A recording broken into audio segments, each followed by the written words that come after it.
Friends, ಎಲ್ಲರಿಗೂ ಜಯ ಕುಟುಂಬ ವ್ಲಾಗ್ಸ್‌ಗೆ ಸ್ವಾಗತ. ನಿನ್ನ ಜೊತೆ ನನ್ನ ಕತೆ ಸೀರಿಯಲ್‌ನಲ್ಲಿ ನಾಳಿನ ಸಂಚಿಕೆಯಲ್ಲಿ ಏನೆಲ್ಲ ಆಗುತ್ತೆ ಅಂತ ಪೂರ್ತಿಯಾಗಿ ನೋಡ್ಕೊಂಡು ಬರೋಣ ಬನ್ನಿ. ಅದಕ್ಕೂ ಮುಂಚೆ ಇವತ್ತಿನ ಎಪಿಸೋಡ್‌ನಲ್ಲಿ ಏನೆಲ್ಲ ಆಯ್ತು ಅಂದ್ರೆ, ಅಜಿತ್ ಭೂಮಿ ಬಗ್ಗೆನೇ ಯೋಚನೆ ಮಾಡ್ಕೊಂಡು ಸ್ಟೇಷನಲ್ಲಿ ಕುತ್ಕೊಂಡಿರ್ಬೇಕಾದ್ರೆ, "ಏನ್ ಮಾಡ್ತಿದ್ಯಪ್ಪ ನೀನು?" ಅಂತ ಸತ್ಯಣ್ಣ ಕೇಳ್ತಾರೆ. ಅದಕ್ಕೆ ಅಜಿತ್ ಸ್ಮೈಲ್ ಮಾಡ್ಬೇಕಾದ್ರೆ, "ಅಲ್ಲಪ್ಪ, ನಾನು ಕೇಸ್ ವಿಷಯವಾಗಿ ಯೋಚನೆ ಮಾಡು ಅಂದ್ರೆ, ನೀನ್ ನೋಡಿದ್ರೆ ಬೇರೆ ಯಾವ್ದೋ ಲೋಕದಲ್ಲಿ ತೇಲಾಡ್ತಾ ಇದೆಯಲ್ಲ" ಅಂತ ಸತ್ಯಣ್ಣ ಕೇಳ್ಬೇಕಾದ್ರೆ, "ಹಾಗೇನಿಲ್ವಲ್ಲ, ಸುಮ್ಮನೆ ಯೋಚನೆ ಮಾಡ್ತಿದ್ದೆ" ಅಂತ ಅಜಿತ್ ಹೇಳ್ತಾನೆ.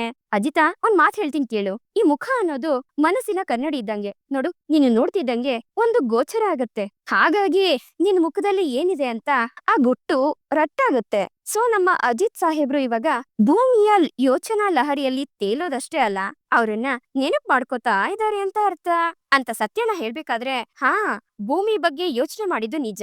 ಆದ್ರೆ ನನ್ಗೆ ತಲೆ ಕೆಟ್ಟಾಗ ಅವಳು ಮಾಡೋ ಖಡಕ್ ಟೀ ಕುಡಿದ್ರೆ ಸ್ವಲ್ಪ ಸಮಾಧಾನ ಆಗತ್ತೆ. ಅವಳೇನಾದ್ರೂ ಅಂಗಡಿಗೆ ಬಂದಿದ್ಲು ಅಂತಂದಿದ್ರೆ ಆ ಟೀ ಕುಡಿಬೋದಿತ್ತಲ್ಲ ಅಂತ ಯೋಚನೆ ಮಾಡ್ತಿದ್ದೆ ಅಷ್ಟೇ" ಅಂತ ಅಜಿತ್ ಹೇಳ್ಬೇಕಾದ್ರೆ, ಲಕ್ಷ್ಮಿ ಇದ್ದಾಳೆ ಹೇಳ ಅಂತ ಅಜಿತ್ಗೆ ಸತ್ಯಣ್ಣ ಕೇಳ್ತಾರೆ. "ಅದಕ್ಕೆ ನಾನ್ ಹೇಳಿದ್ದು ಅವಳು ಮಾಡೋ ಅಂತ ಖಡಕ್ ಟೀ ಅಂತ ಅಜಿತ್ ಹೇಳ್ಬೇಕಾದ್ರೆ, ಅಲ್ಗೆ ನನ್ ತಂಗಿ ಎಷ್ಟು ಶ್ರೇಷ್ಠ ಅನ್ನೋದು ಗೊತ್ತಾಯ್ತಾ" ಅಂತ ಸತ್ಯಣ್ಣ ಅಜಿತ್ಗೆ ಕಾಲೆಳಿತಿರ್ತಾರೆ. ಈ ಕಡೆ ಸಂಗೀತ ಅವರು ಭಾಗ್ಯಮ್ಮಂಗೆ ತಲೆಗೆ ಎಣ್ಣೆ ಹಚ್ತಿರ್ತಾರೆ. "ಅಮ್ಮೋರೆ, ನೀವ್ ನನ್ಗೆ ಎಣ್ಣೆ ಹಚ್ತಿದ್ರೆ ನನಗೆ ನಮ್ಮಮ್ಮ ನೆನ್ಪಾಗ್ತಿದ್ದಾರೆ" ಅಂತ ಭಾಗ್ಯಮ್ಮ ಹೇಳ್ಬೇಕಾದ್ರೆ, "ನಮ್ಮಮ್ಮನೂ ಅಷ್ಟೇ ಭಾಗ್ಯಮ್ಮ. ನಾವು ಸಣ್ಣ ಮಕ್ಳಾಗಿದ್ದಾಗ ಭಾನುವಾರ ಬಂತು ಅಂದ್ರೆ ಸಾಕು, ಚೆನ್ನಾಗಿ ಎಣ್ಣೆ ಹಚ್ಚಿ ಬಿಸ್ಲಲ್ಲಿ 1 ಅವರ್ ಆಟ ಆಡ್ಕೊಂಡ್ ಬನ್ನಿ ಅಂತ ಕಳ್ಸೋರು. ಆಮೇಲೆ ಬಿಸಿ ಬಿಸಿ ಸ್ನಾನ ಮಾಡಿಸಿ ಮಲಗಿಸ್ಬಿಡೋರು. ನೀವು ಅಷ್ಟೇ, ಇವತ್ತು ಚೆನ್ನಾಗಿ ಎಣ್ಣೆ ಹಚ್ಚಿದೀನಿ, ಬಿಸಿ ನೀರ್ ಸ್ನಾನ ಮಾಡಿ 1 ಅವರ್ ರೆಸ್ಟ್ ಮಾಡ್ಬಿಡಿ ಆಯ್ತಾ" ಅಂತ ಸಂಗೀತ ಅವ್ರು ಹೇಳ್ಬೇಕಾದ್ರೆ, ಅಲ್ಲಿಗೆ ದೇವಯಾನಿ ಮತ್ತೆ ಅಂಜು ಇಬ್ರು ಬರ್ತಾರೆ. "ಭಾಗ್ಯ ಅವ್ರೆ, ನಮ್ ಸಂಗೀತಂದು ಒಂಥರ ತಾಯಿ ಮನ್ಸು. ನಿಮ್ಮನ್ನ ಮಗು ತರ ಹೇಗ್ ಆರೈಕೆ ಮಾಡ್ತಿದಾಳ್ ನೋಡಿ. ಈ ತರ ಬೀಗ್ರನ್ನ ಎಲ್ಲಾದ್ರೂ ನೋಡಿದೀರಾ" ಅಂತ ದೇವಯಾನಿ ಕೇಳ್ಬೇಕಾದ್ರೆ, "ಹೌದು ದೇವಯಾನಿ ಅವರೇ, ಇದೆಲ್ಲ ನಮ್ ಪುಣ್ಯ" ಅಂತ ಭಾಗ್ಯಮ್ಮ ಹೇಳ್ಬೇಕಾದ್ರೆ, "ದೇವಯಾನಿ, ಈಗ ನಾವು ಬೀಗ್ರಾಗಿದೀವಲ್ಲ, ಬಾ, ನಿನ್ಗೂ ಚೆನ್ನಾಗಿ ಎಣ್ಣೆ ಹಚ್ಚಿ ಮಸಾಜ್ ಮಾಡ್ತೀನಿ" ಅಂತ ಸಂಗೀತ ಅವ್ರು ಹೇಳ್ಬೇಕಾದ್ರೆ, "ಅಯ್ಯಯ್ಯೋ, ಈಗ ನನ್ಗೆ ತಲೆಗೆ ಎಣ್ಣೆ ಹಚ್ಕೊಳ್ಳೋ ಮೂಡಿಲ್ಲಪ್ಪ" ಅಂತ ದೇವಯಾನಿ ಹೇಳ್ಬೇಕಾದ್ರೆ, ಸಂಗೀತ ದೇವಯಾನಿಗೆ ಬೇಡ್ವಂತೆ, "ನೀನ್ ಯಾಕೆ ನನ್ ತಲೆಗೆ ಮಸಾಜ್ ಮಾಡ್ಬಾರ್ದು" ಅಂತ ರಾಮ್ ನಾರಾಯಣ್ ಕೇಳ್ತಿರ್ತಾರೆ. "ಸರಿರಿ" ಅಂತ ಸಂಗೀತ ಅವ್ರು ಹೇಳ್ಬೇಕಾದ್ರೆ, "ಮದರ್ ಇಂಡಿಯಾ ಪಾಪ್ಸಿಗಾದ್ಮೇಲೆ ನನ್ಗೂ ಫುಲ್ಲು ಆಯಿಲ್ ಮಸಾಜ್ ಓಕೆನಾ" ಅಂತ ನಚ್ಚಿ ಕೇಳ್ಬೇಕಾದ್ರೆ, "ಆಯ್ತು ಬಿಡಪ್ಪ, ಹೋಲ್ಸೇಲ್ ಆಗಿ ಎಲ್ರಿಗೂ ಮಸಾಜ್ ಮಾಡ್ತೀನಿ" ಅಂತ ಸಂಗೀತ ಅವ್ರು ಹೇಳ್ತಾರೆ. "ಸಂಗೀತ, ನೀನ್ ಯಾಕೆ ಇದನ್ನ ಬಿಸ್ನೆಸ್ ಅಂತ ಶುರು ಮಾಡ್ಬಾರ್ದು? ತಾಯಿ ಸ್ಪರ್ಶ ಹೆಡ್ ಮಸಾಜ್ ಸೆಂಟರ್ ನೋಡು, ಒಳ್ಳೆ ಕಾನ್ಸೆಪ್ಟ್" ಅಂತ ರಾಮ್ ನಾರಾಯಣ್ ಸಂಗೀತ ಅವ್ರ ಕಾಲೆಳಿತಿರ್ತಾರೆ. ಮಾವ, ತಾಯಿ ಮಸಾಜ್ ಅಂತ ಹೇಳಿದ ತಕ್ಷಣ ಕೆಲವರು ಥೈಲ್ಯಾಂಡ್ ತಾಯಿ ಮಸಾಜ್ ಅಂತ ಅನ್ಕೊಂಡ್ಬಿಟ್ರೆ ಕಷ್ಟ ಅಂತ ಹೇಳ್ತಾ ಅಂಜು ನಗ್ತಿರ್ತಾಳೆ. ಅಷ್ಟರಲ್ಲಿ ಭೂಮಿ ಎಲ್ರಿಗೂ ಫ್ರೂಟ್ಸ್ ನ ಕಟ್ ಮಾಡ್ಕೊಂಡ್ ಬಂದು ಕೊಡ್ತಿರ್ತಾಳೆ. "ದೇವಿಯಾನಿ ಅಮ್ಮ, ನಿಮ್ಗೆ ಫ್ರೂಟ್ಸ್ ಕೊಡ್ಲಾ" ಅಂತ ಭೂಮಿ ಕೇಳ್ಬೇಕಾದ್ರೆ, "ಬೇಡ, ನನ್ಗೊಂದ್ ಟೀ ಕೊಡು ಸಾಕು" ಅಂತ ದೇವಿಯಾನಿ ಹೇಳ್ತಾಳೆ.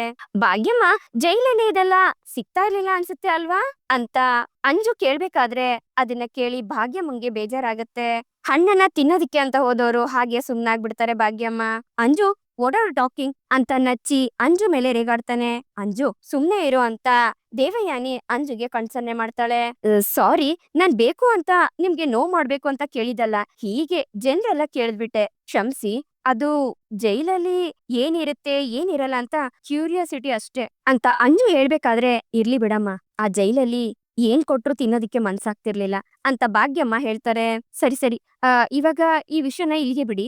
ಅದ್ ಸರಿ, ದೇವ್ಯಾನಿ ಅಮ್ಮ ಟೀ ಬೇಕು ಅಂತ ಹೇಳಿದ್ರು, ನಿಮ್ಗೆಲ್ಲ ಏನ್ ಬೇಕು" ಅಂತ ಭೂಮಿ ಕೇಳ್ಬೇಕಾದ್ರೆ, ಅಂಜು ಕಾಫಿ ಅಂದ್ರೆ ನಚ್ಚಿ ಟೀ ಅಂತ ಹೇಳ್ತಾನೆ.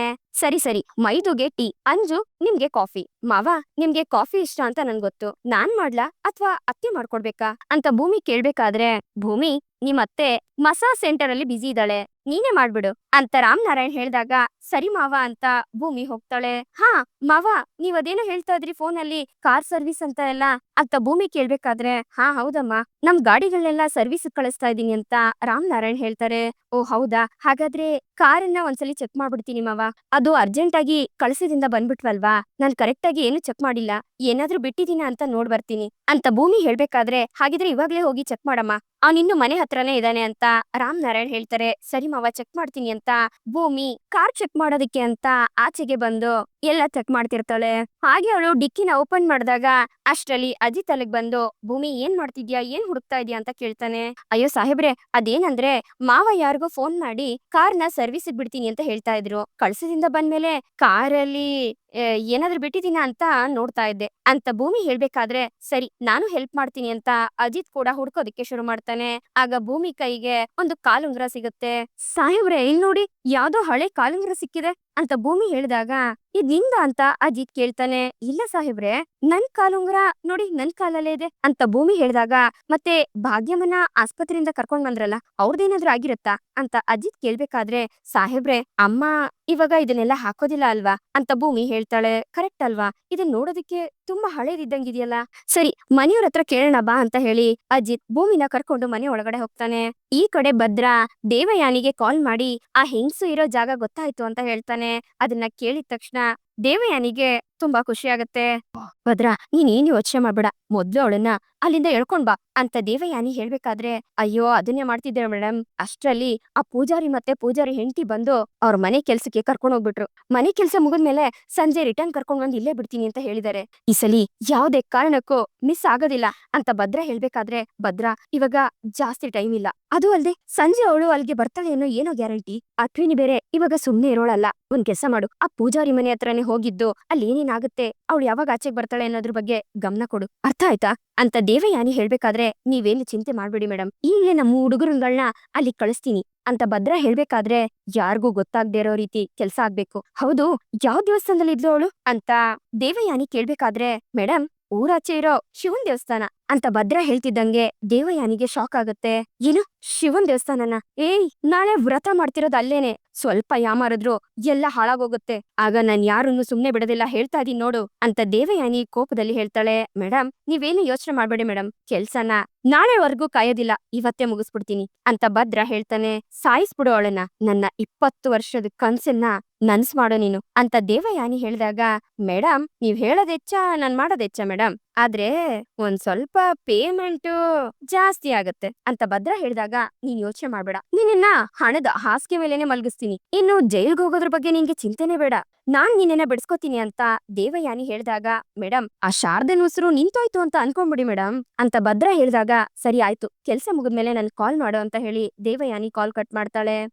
ಈ ಕಡೆ ಅಶ್ವಿನಿ ಹತ್ರ ಕುಮಾರ ಓಡೋಡ್ ಬರ್ತಾನೆ. ಏನಾಯ್ತು ಕುಮಾರ ಅಂತ ಅಶ್ವಿನಿ ಕೇಳಿದಾಗ, ಮೇಡಮ್ ನೀವ್ ಹೇಳ್ದಂಗೆ ನಾನು ಅವನನ್ನ ಫಾಲೋ ಮಾಡ್ಕೊಂಡು ಹೋದೆ, ಇದರಿಂದ ನಮ್ಗೆ ತುಂಬಾ ಉಪಯೋಗ ಆಗಿದೆ ಅಂತ ಕುಮಾರ ಹೇಳ್ಬೇಕಾದ್ರೆ, ಅದೇನು ಅಂತ ಬೇಗ ಹೇಳು ಅಂತ ಅಶ್ವಿನಿ ಕೇಳ್ತಾಳೆ. ಶಾರದಾ ಇರೋ ಜಾಗನ ಭದ್ರ ಪತ್ತೆ ಮಾಡಿದಾನೆ ಅಂತ ಕುಮಾರ ಹೇಳ್ತಿದ್ದಂಗೆ ಅದನ್ನ ಕೇಳಿ ಅಶ್ವಿನಿಗೆ ಖುಷಿ ಆಗತ್ತೆ.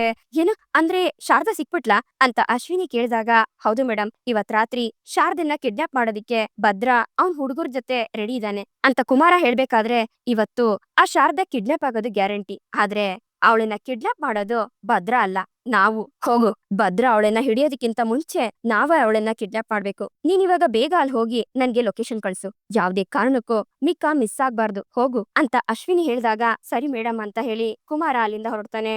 ದೇವಯಾನಿ ನಚ್ಚಿ ಮತ್ತೆ ಅಂಜು ಎಂಗೇಜ್ಮೆಂಟ್ ಮಾಡಿ ನನ್ನ ವಿರುದ್ಧನೇ ಗೇಮ್ ಆಡಿ ಗೆಲ್ಬೋದು ಅಂತ ಅನ್ಕೊಂಡಿದ್ಯಾ?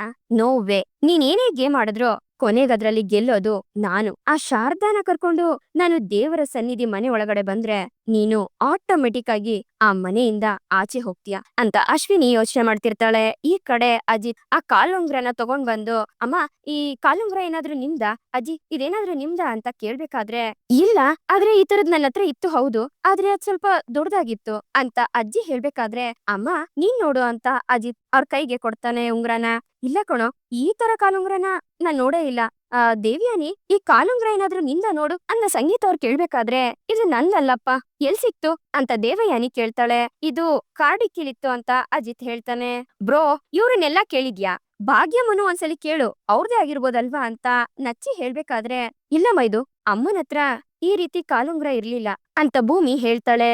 ಅಜಿತಾ, ಆ ಕಾಲುಂಗ್ರ ಕೊಡಿಲಿ, ಬಹುಶಃ ಇದು ಅಪ್ಪುದಿರ್ಬೋದು ಅನ್ಸುತ್ತೆ ಅಂತ ರಾಮನಾರಾಯಣ್ ಹೇಳ್ಬೇಕಾದ್ರೆ, ಚಾನ್ಸೇ ಇಲ್ಲ ಮಾವ, ನಮ್ಮ ಅಪ್ಪು ಹತ್ರ ಈ ತರ ಡಿಸೈನ್ ಎಲ್ಲ ಇಲ್ಲೇ ಇಲ್ಲ ಅಲ್ವಾ ಅತ್ತೆ ಅಂತ ಅಂಜು ಹೇಳಿದಾಗ, ಹೌದು ಕಣೋ ಅಜಿತ, ಈ ಕಾಲುಂಗ್ರ ಸ್ವಲ್ಪ ಹಳೆ ಕಾಲದ ತರ ಇದೆ ಕಣೋ ಅಂತ ಸಂಗೀತ ಅವ್ರು ಹೇಳ್ಬೇಕಾದ್ರೆ, ಅಜಿತ್ಗೆ ಶಾರದಾ ಬಂದು ಡಿಕ್ಕಿಲ್ ಕುತ್ಕೊಂಡಿದ್ರಲ್ಲ, ಅವ್ರದೇ ಏನಾದ್ರೂ ಇರ್ಬೋದಾ ಅನ್ನೋ ಡೌಟ್ ಬರುತ್ತೆ. ಅಷ್ಟ್ರಲ್ಲಿ ಶ್ರವಣ್ ಮನೆಗ್ ಬರ್ತಾನೆ.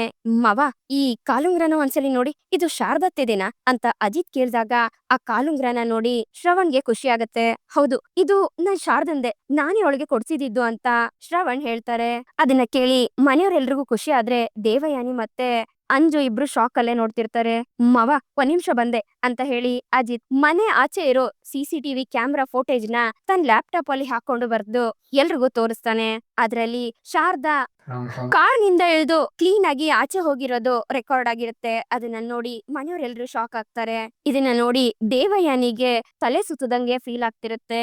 ಮನೆ ತನಕ ನಮ್ ಶಾರದಾ ಬಂದಿದ್ದಾಳೆ ಪಾಪ, ನಮ್ಗೆ ಗೊತ್ತಾಗ್ಲಿಲ್ವಲ್ಲ ಅಂತ ಹೇಳ್ಕೊಂಡು ಅಜ್ಜಿ ಫೀಲ್ ಮಾಡ್ಕೋತಿದ್ರೆ, ಸದ್ಯ ನಮ್ ಶಾರದಾ ಬದುಕಿದಾಳೆ ಅಂತ ಗೊತ್ತಾಯ್ತಲ್ಲ, ಅಷ್ಟು ಸಾಕು, ಆ ದೇವ್ರು ದೊಡ್ಡವನು ಅಂತ ಸಂಗೀತ ಅವ್ರು ಹೇಳ್ಬೇಕಾದ್ರೆ, ಏನ್ ಮಾಮ್ ಇದು ಟ್ವಿಸ್ಟ್ ಮೇಲೆ ಟ್ವಿಸ್ಟ್, ಸಖತ್ತು ಥ್ರಿಲ್ಲಿಂಗ್ ಆಗಿದೆ ಅಂತ ಅಂಜು ಹೇಳ್ಬೇಕಾದ್ರೆ, ನಿನ್ಗಿದೆಲ್ಲ ತಮಾಷೆ ಅನ್ಸ್ತಿದೆ ಅಲ್ವಾ ಬೇಬಿ ಅಂತ ದೇವಯಾನಿ ಹೇಳ್ತಾಳೆ. 20 ವರ್ಷಕ್ ಮುಂಚೆ ತಮಾಷೆ ಮಾಡಿದ್ದು ನೀನು ಮಾಮ್, ಶೂಟ್ ಮಾಡೋದೇನೋ ಮಾಡ್ದೆ, ಡೈರೆಕ್ಟ್ ಆಗಿ ಹೆಡ್ ಶಾಟ್ ಕೊಟ್ಟಿದ್ರೆ ಇವತ್ತು ಇದೆಲ್ಲ ನಡೀತಾನೆ ಇರ್ಲಿಲ್ಲ ಅಂತ ಅಂಜು ದೇವಯಾನಿ ಹತ್ರ ಹೇಳ್ತಾಳೆ.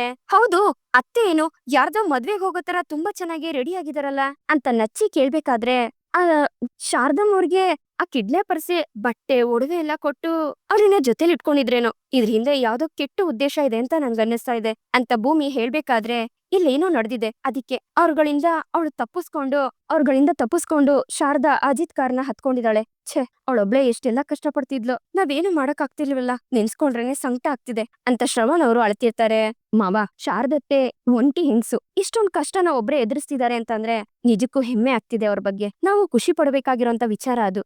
ಸಮಾಧಾನ ಮಾಡ್ಕೊಳ್ಳಿ ಅಂತ ಅಜಿತ್ ಶ್ರವಣ್ನ ಸಮಾಧಾನ ಮಾಡ್ತಿರ್ತಾನೆ. ಲವ್ ಶ್ರವಣ, ಅಳ್ಬೇಡ ಕಣೋ, ನೋಡು ಶಾರದಾ ನಮ್ಮ ಮನೆವರೆಗೂ ಬಂದಿದ್ದಾಳೆ ಅಂದ್ರೆ ಅವಳು ಖಂಡಿತ ಸಿಗ್ತಾಳೆ ಕಣೋ, ಧೈರ್ಯವಾಗಿರೋ, ಅಳ್ಬೇಡ್ವೋ ಅಂತ ಸಂಗೀತ ಅವ್ರು ಹೇಳ್ತಾರೆ. ಅಜಿತಾ, ನಿನಗೆ ಗೊತ್ತಿಲ್ದಿರೋ ರೀತಿ ನೀನು ನಿನ್ ಮಾತನ್ನ ಉಳಿಸ್ಕೊಂಡಿದ್ಯಾ. ಮಾವ, ಬರ್ಬೇಕಾದ್ರೆ ನಾನು ಶಾರದತ್ತೆನ ಕರ್ಕೊಂಡ್ ಬಂದೇ ಬರ್ತೀನಿ ಅಂತ ನೀನ್ ಮಾತ್ ಕೊಟ್ಟಿದ್ದೆ, ಅದೇ ರೀತಿ ಶಾರದಾ ನಿನ್ ಜೊತೆನೆ ಬರೋ ರೀತಿ ಆಗೋಯ್ತು ನೋಡು ಅಂತ ಶ್ರವಣ್ ಹೇಳ್ಕೊಂಡ್ ಖುಷಿ ಪಡ್ಬೇಕಾದ್ರೆ, ಮಾವ ಇಲ್ಲಿವರೆಗೂ ಏನಾಗಿದ್ಯೋ ನನ್ಗೆ ಗೊತ್ತಿಲ್ಲ ಮಾವ, ಆದ್ರೆ ನಾನ್ ನಿಮ್ಗೆ ಕೊಟ್ಟಿರೋ ಮಾತಿನ ಪ್ರಕಾರ ಶಾರದತ್ತೆನ ಈ ಮನೆ ಕರ್ಕೊಂಡ್ ಬಂದೇ ಬರ್ತೀನಿ ಅಂತ ಅಜಿತ್ ಮಾತ್ ಕೊಡ್ಬೇಕಾದ್ರೆ, ಇದ್ರಿಂದ ದೇವಯಾನಿಗೆ ಭಯ ಆಗ್ತಿರತ್ತೆ. ಆಗ ಶ್ರವಣ್ ಅವರು ಅಜಿತ್ನ ತಪ್ಕೊಂಡು ಖುಷಿ ಪಡ್ತಿರ್ತಾರೆ. ಇಷ್ಟೆಲ್ಲ ಆದ್ರೂ ನಮ್ಗೆ ಗೊತ್ತೇ ಆಗ್ಲಿಲ್ವಲ್ಲ ದೊಡ್ಡ ಸಾಹೇಬ್ರೆ, ಅಲ್ಲ ಶಾರದಮ್ಮ ಅವರು ಡಿಕ್ಕಿಲೇ ಇದ್ರು, ಒಂದು ಸಣ್ಣ ಸದ್ದಾಗಿದ್ರು ನಾನು ಸಾಹೇಬ್ರು ನೋಡ್ತಾ ಇದ್ವಿ ಅಂತ ಭೂಮಿ ಹೇಳ್ಬೇಕಾದ್ರೆ, ಏನು ಮಾಡಕ್ಕಾಗೋದಿಲ್ಲ ಭೂಮಿ, ಆ ದೇವ್ರೆ ನನ್ ಜೀವನದಲ್ಲಿ ಆಟ ಆಡೋದಕ್ಕೆ ತುಂಬಾ ಇಷ್ಟ ಅನ್ಸುತ್ತೆ, ಅದಕ್ಕೆ ಈ ರೀತಿ ಎಲ್ಲ ಆಗ್ತಾ ಇದೆ ಅಂತ ಶ್ರವಣ್ ಹೇಳ್ಬೇಕಾದ್ರೆ, ಅವ್ರು ನಿಮ್ ಗಾಡಿಲ್ ಬಂದಿರೋದೇ ಪುಣ್ಯ, ಅವ್ರು ಬೇರೆ ಎಲ್ಲಾದ್ರೂ ಹೋಗೋಷ್ಟ್ರಲ್ಲಿ ಅವ್ರನ್ನ ಹುಡುಕಿ ಸಾಹೇಬ್ರೆ ಅಂತ ಭಾಗ್ಯಮ್ಮ ಹೇಳ್ತಿರ್ತಾರೆ. ಇಷ್ಟು ದಿವ್ಸ ಕಳ್ಸದಲ್ಲಿ ಇದ್ರು ಅಂತ ನಾವು ತಲೆ ಕೆಡ್ಸ್ಕೊಂಡಿದ್ವಿ, ಆದ್ರೆ ಈಗ ಮಂಡ್ಯದಲ್ಲೇ ಇದಾರೆ ಅಂತ ಗೊತ್ತಾಯ್ತಲ್ಲ, ಅವ್ರನ್ನ ಹುಡ್ಕೋದು ಅಷ್ಟೊಂದ್ ಕಷ್ಟ ಆಗೋದಿಲ್ಲ. ಆದ್ರೆ ನನ್ಗೆ ಒಂದ್ ಅರ್ಥ ಆಗ್ತಿಲ್ಲ, ಕಳ್ಸಕ್ ಹೋಗೋದಕ್ಕಿಂತ ಮುಂಚೆ ಅತ್ತೆ ವೇಷಭೂಷಣ ಎಲ್ಲ ಕಂಪ್ಲೀಟ್ ಆಗಿ ಬೇರೆನೆ ಇತ್ತು, ಕಿಡ್ನಾಪ್ ಆದ್ಮೇಲೆ ಆ CCTV ಫೋಟೇಜ್ ಅಲ್ಲಿ ಅತ್ತೆ ಗೆಟಪ್ಪೇ ಚೇಂಜ್ ಆಗಿದೆಯಲ್ಲ, ಆ ತರ ಸೀರೆ ಆಗಿರ್ಬೋದು ಅಥವಾ ಒಡವೆಗಳನ್ನಾಗಿರ್ಬೋದು ಅವ್ರಿಗೆ ಕೊಟ್ಟವ್ರು ಯಾರು, ಅಥವಾ ಫೋರ್ಸ್ಫುಲ್ ಆಗಿ ಅವ್ರಿಗೆ ಹಾಕ್ಸಕ್ ಏನಾದ್ರು ನೋಡಿದ್ರಾ ಅಂತ ಅಜಿತ್ ಹೇಳ್ಬೇಕಾದ್ರೆ, ಅಜಿತ್, ಆ ಕಿಡ್ನಾಪರ್ಸ್ ಕೂಡ ಶಾರದನ ಹುಡುಕ್ತಾ ಇರ್ತಾರೆ, ಅವ್ರ ಕೈಗೆ ಸಿಗೋದಕ್ಕಿಂತ ಮುಂಚೆ ನಾವ್ ಶಾರದನ್ ಹುಡುಕ್ಬೇಕು ಅಂತ ಶ್ರವಣ್ ಹೇಳ್ಬೇಕಾದ್ರೆ, ಭೂಮಿ ಲಕ್ಷ್ಮಕ್ಕಂಗೆ ಕಾಲ್ ಮಾಡಿ ವಿಷಯನೆಲ್ಲ ತಿಳಿಸಿ ಅವ್ರ ಮನೆ ಸುತ್ತಮುತ್ತ ಶಾರದತ್ತೆ ಕಾಣಿಸ್ತು ಅಂತಂದ್ರೆ ನಮ್ಗೆ ಇನ್ಫಾರ್ಮ್ ಮಾಡೋದಿಕ್ ಹೇಳು ಅಂತ ಅಜಿತ್ ಹೇಳ್ದಾಗ, ಸರಿ ಸಾಹೇಬ್ರೆ ಅಂತ ಭೂಮಿ ಲಕ್ಷ್ಮಕ್ಕಂಗೆ ಕಾಲ್ ಮಾಡೋದಕ್ ಹೋಗ್ತಾಳೆ. ಹಾಗೆ ಅಜಿತ್ ಸದಾನಂದ್ಗೆ ಕಾಲ್ ಮಾಡಿ ತಮ್ಮ ಸ್ಟಾಫ್ಗಳಿಗೆಲ್ಲ ಅಲರ್ಟ್ ಮಾಡಿ, ಶಾರದತ್ತೆ ಕಳ್ಸದಲ್ಲಿಲ್ಲ, ಮಂಡ್ಯದಲ್ಲಿ ಬಂದಿದ್ದಾರೆ, ನಮ್ಮ ಮನೆಯಿಂದ 5 ಕಿಲೋಮೀಟರ್ ರೇಡಿಯಸ್ ದೂರದಲ್ಲಿ ನಮ್ಮ ಸ್ಟಾಫ್ಗಳನ್ನ ಪ್ಯಾಟ್ರೋಲಿಂಗ್ ಕಳಿಸಿ, ಏನೇ ಇನ್ಫಾರ್ಮೇಶನ್ ಅವ್ರ ಬಗ್ಗೆ ಸಿಕ್ಕಿದ್ರು ನನ್ಗೆ ಇನ್ಫಾರ್ಮ್ ಮಾಡಿ ಅಂತ ವಿಷಯನ ತಿಳಿಸ್ತಾನೆ. ಅಷ್ಟರಲ್ಲಿ ಭೂಮಿ ಅಲ್ಲಿಗ್ ಬಂದು, ಸಾಹೇಬ್ರೆ ಲಕ್ಷ್ಮಕ್ಕಂಗೆ ಕಾಲ್ ಮಾಡಿದ್ದೆ, ಅವ್ರ ಮನೆ ಹತ್ರನು ಶಾರದಮ್ಮ ಅವರು ಹೋಗಿಲ್ವಂತೆ ಅಂತ ಭೂಮಿ ಹೇಳ್ತಾಳೆ. ಭೂಮಿ, ನೀನು ಶುರು ಮಾಡಿರೋ ವ್ರತದ ಫಲ ಇದು, ಈಗ ಸ್ವಲ್ಪ ಹೊತ್ತಿನ ಮುಂಚೆ ಆದಷ್ಟು ಬೇಗ ನಮ್ ಶಾರದಮ್ಮ ವಾಪಸ್ ಬರ್ಲಿ ಅಂತ ದೇವ್ರ ಹತ್ರ ಹರಕೆ ಹೊತ್ಕೊಂಡೆ, ಆಗ್ಲೇ ನೋಡು ಇಷ್ಟು ಬೇಗ ಶಾರದಾ ಸಿಗ್ತಾಳೆ ಅನ್ನೋ ಸೂಚನೆನೆ ಆ ದೇವ್ರು ಕೊಟ್ಟಿದ್ದಾನೆ ಅಂತ ಸಂಗೀತ ಅವ್ರು ಹೇಳ್ಕೊಂಡ್ ಖುಷಿ ಪಡ್ಬೇಕಾದ್ರೆ ದೇವ್ರ ದಯದಿಂದ ಎಲ್ಲ ಒಳ್ಳೇದಾಗಿದ್ರೆ ಅಷ್ಟೇ ಸಾಕು ಅಂತ ಅಜ್ಜಿ ಹೇಳ್ತಾರೆ. ಮಾವ, ಇವಾಗ ನಾವ್ ಆಕ್ಚುಲಿ ಮಾಡ್ಬೇಕಾಗಿರೋ ಕೆಲ್ಸ ಏನಂದ್ರೆ ನೀವು ನಿಮ್ ಕಾಂಟ್ಯಾಕ್ಟ್ಸ್ಗೆಲ್ಲ ಇನ್ಫಾರ್ಮ್ ಮಾಡಿ ಅಂತ ಹೇಳ್ತಾ ಅಜಿತ್ ಒಂದ್ ಪ್ಲಾನ್ ನ ಶ್ರವಣ್ ಅವ್ರ ಹತ್ರ ಹೇಳ್ತಾನೆ. ಯಾವ್ದೇ ಕಾರಣಕ್ಕೂ ನಿಮ್ ಪ್ಲಾನ್ ಸಕ್ಸಸ್ ಆಗೋದಕ್ಕೆ ನಾನ್ ಬಿಡೋದಿಲ್ಲ. ಅದ್ ಹೇಗೆ ನೀವು ಶಾರದನ ಮನೆ ಕರ್ಕೊಂಡ್ ಬರ್ತೀರೋ ನಾನು ನೋಡೇ ಬಿಡ್ತೀನಿ ಅಂತ ದೇವಯಾನಿ ಮನ್ಸಲ್ಲೇ ಅನ್ಕೊಳ್ತಿರ್ತಾಳೆ. ಹಾಗೆ ಭೂಮಿ ಶಾರದಮ್ಮ ಮತ್ತೆ ಮನಸ್ವಿನಿ ಈ ಮನೆಗ್ ವಾಪಸ್ ಬರ್ಲಿ ಅಂತ ಹೇಳಿ ವ್ರತ ಮತ್ತೆ ಪೂಜೆನ ಶುರು ಮಾಡ್ಕೋತಾಳೆ. ಅದ್ರ ಪ್ರಕಾರ ದೀಪ ಹಚ್ಚಿ ಕೈ ಮುಗ್ದು ಪೂಜೆ ಮಾಡಿ ಮನೆಯವ್ರೆಲ್ರನ್ನೂ ಕರೆದು, ನೋಡಿ ನಾನು ನಂದ ದೀಪ ಹಚ್ಚಿದೀನಿ, ಶಾರದಮ್ಮ ಮತ್ತೆ ಮನಸ್ವಿನಿ ಅವರು ಮನೆಗ್ ಬರೋವರ್ಗು ಈ ದೀಪ ಯಾವ್ದೇ ಕಾರಣಕ್ಕೂ ಆರೋ ಹಾಗಿಲ್ಲ. ಒಂದ್ ವೇಳೆ ಈ ದೀಪ ಏನಾದ್ರೂ ಆರೋದ್ರೆ ನನ್ ನಂಬಿಕೆನೆ ಸುಳ್ಳಾದಾಗೆ ಅಂತ ಭೂಮಿ ಹೇಳ್ಬೇಕಾದ್ರೆ, ಯೋಚನೆ ಮಾಡ್ಬೇಡ ಭೂಮಿ, ಇವತ್ತು ನಾವ್ ಯಾರು ನಿದ್ದೆ ಮಾಡೋದಿಲ್ಲ, ಈ ದೀಪ ಆರ್ದೇ ಇರೋ ರೀತಿ ನೋಡ್ಕೋತೀವಿ ಅಂತ ಸಂಗೀತ ಅವ್ರು ಹೇಳ್ತಾರೆ. ಭೂಮಿ, ನೀನ್ ಬೆಳಗ್ಗೆಯಿಂದ ಏನು ತಿಂದಿಲ್ಲ, ಒಂದ್ ಸ್ವಲ್ಪ ಏನಾದ್ರೂ ತಿನ್ನು ಅಂತ ಅಜಿತ್ ಹೇಳ್ಬೇಕಾದ್ರೆ, ಬೇಡ ಸಾಹೇಬ್ರೆ, ನಾನು ವ್ರತ ಮಾಡ್ತಾ ಇದೀನಿ, ಹಾಗಾಗಿ ನಾನ್ ಏನು ತಿನ್ನೋದಿಲ್ಲ ಅಂತ ಭೂಮಿ ಹೇಳ್ತಾಳೆ. ಅದ್ ಹೇಗೆ ನೀನು ಈ ವ್ರತನ ಪೂರ್ತಿ ಮಾಡ್ತೀಯೋ ನಾನು ನೋಡೇ ಬಿಡ್ತೀನಿ ಅಂತ ದೇವಯಾನಿ ಭೂಮಿನೇ ಗುರಾಯಿಸ್ತಿರ್ತಾಳೆ. ಭೂಮಿ ತನ್ನ ವ್ರತನ ಕಂಪ್ಲೀಟ್ ಮಾಡ್ತಾಳ. ಇದಕ್ಕೆ ದೇವಯಾನಿ ಏನಾದ್ರೂ ಅಡ್ಡಿಗಾಲಾಗ್ತಾಳ? ಶಾರದಾ ಅವ್ರನ್ನ ಅಶ್ವಿನಿ ಕಿಡ್ನಾಪ್ ಮಾಡ್ತಾಳ ಅಥವಾ ಭದ್ರ ಬಂದು ಅವಳನ್ನ ಕಿಡ್ನಾಪ್ ಮಾಡ್ಕೊಂಡು ಹೋಗ್ತಾನ? ಇದೆಲ್ಲ ಮುಂದಿನ ಸಂಚಿಕೆಯಲ್ಲಿ ಗೊತ್ತಾಗತ್ತೆ. ಇಲ್ಲಿಗೆ ಈ ಒಂದು ಸಂಚಿಕೆ ಮುಗಿಯುತ್ತೆ. ಈ ಸಂಚಿಕೆ ನಿಮ್ಗೆ ಇಷ್ಟ ಆಗಿದೆ ಅಂತ ಅನ್ಕೊಳ್ತೀನಿ. ಇಷ್ಟ ಆಗಿದ್ರೆ ದಯವಿಟ್ಟು ಲೈಕ್ ಮಾಡಿ, ಹಾಗೆ ಹೇಗಿತ್ತು ಅನ್ನೋದನ್ನ ಕಮೆಂಟ್ ಮೂಲಕ ತಿಳಿಸಿ. ಮತ್ತೆ ಮುಂದಿನ ಸಂಚಿಕೆಯೊಂದಿಗೆ ನಿಮ್ಮನ್ನ ಭೇಟಿ ಆಗ್ತೀನಿ. ಅಲ್ಲಿವರೆಗೂ Tata, bye bye, take care.